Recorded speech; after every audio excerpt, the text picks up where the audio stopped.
નમસ્કાર, હું Rinku Prajapati public India ન્યૂઝમાં આપનું સ્વાગત કરું છું। શરૂઆત કરીએ આજના સમાચારની। રોટરી ઇન્ટરનેશનલ દ્વારા ગોકુલધામ નારના સંસ્થાપક સુખદેવ પ્રસાદ દાસજી સ્વામીને excellence in service two humanity award એનાયત કરાયો।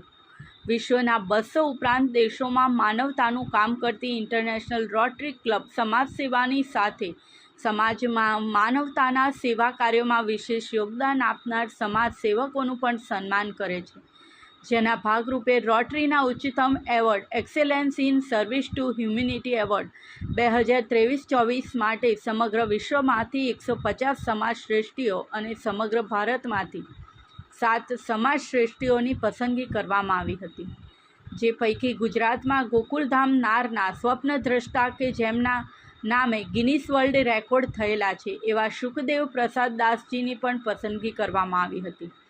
રોટરી ડિસ્ટ્રિક્ટ 3060 રોટરી વર્ષ 2023-24ના ગવર્નર નિહિરભાઈ દવે દ્વારા નોમિનેશન ઇન્ટરનેશનલ રોટરીને મોકલવામાં આવ્યું હતું, જેની પસંદગી બાદ દેશમાં ગૌરવ સમાન સરદાર વલ્લભભાઈ પટેલના કરમસદ ગામે સરદાર વલ્લભભાઈ મેમોરિયલ હોલ ખાતે excellence in service two humanity award પણ અર્પણ કરવામાં આવ્યો હતો।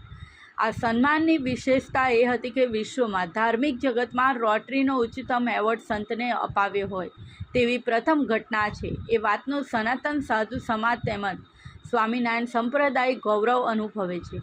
એવોર્ડ સ્વીકારતા સુખદેવ પ્રસાદજીએ જણાવ્યું હતું કે સમાજ પાસેથી લઈ સમાજને આપવાની પ્રક્રિયા છે। આ એવોર્ડનો યશ સ્વયંસેવકો તેમજ દાતાઓને ફાળે જાય છે। આ પ્રસંગે વડતાલના ડૉક્ટર સંત વલ્લભદાસજી, ભવિનલાલજી મહારાજ, ઈકા બાપુ તેમજ અન્ય સંતો ઉપસ્થિત રહ્યા હતા।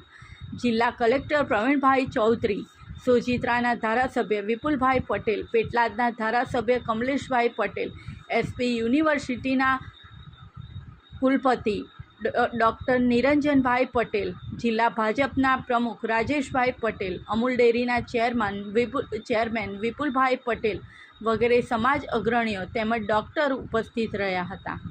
આ સાથે આજના સમાચારને સમાપ્ત કરીએ છીએ।